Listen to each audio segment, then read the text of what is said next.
কত সুন্দর মচমচে হয়েছে।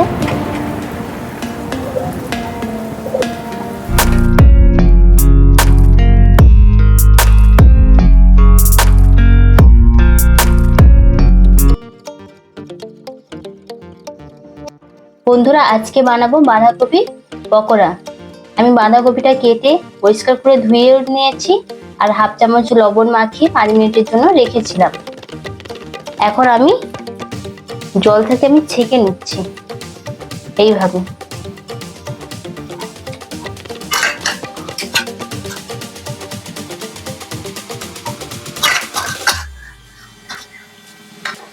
আমি 4 চামচ বেসন দিয়ে দিচ্ছি।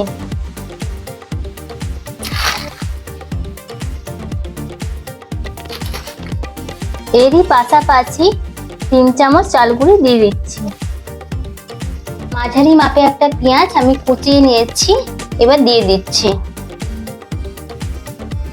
একটা কাঁচা লঙ্কা আমি কুচিয়ে নিয়েছি, দিয়ে দিচ্ছি। এখন আমি জিরে গুঁড়ো দিয়ে দিচ্ছি 4 ভাগের 1 ভাগ, ধনে গুঁড়ো 4 ভাগের 1 ভাগ, 1 চিমটে গোলমরিচ গুঁড়ো, 3 ভাগের 1 ভাগ লবণ দিয়ে দিচ্ছি, 4 ভাগের 1 ভাগ হলুদ দিয়ে দিচ্ছি,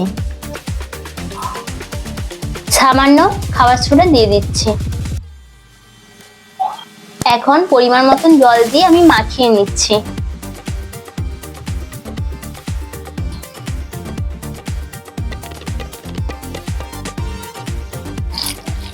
বন্ধুরা দেখুন আমার মাখানো হয়ে গেছে।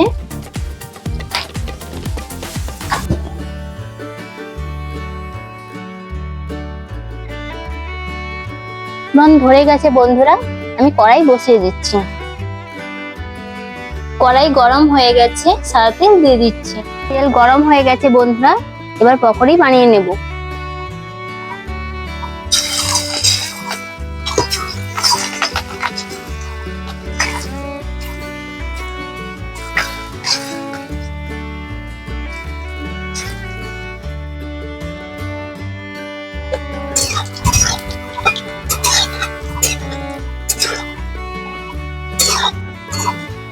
পকোড়িগুলো লাল লাল করে ভেজে নেব।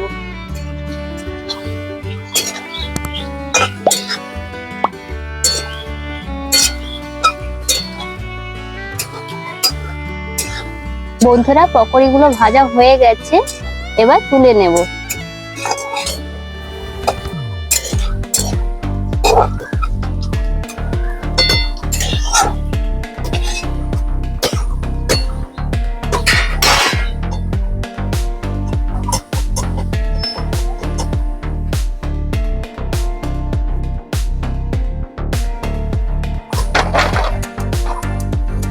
একইভাবে বন্ধুরা বাকিগুলো আমি ভেজে নেব।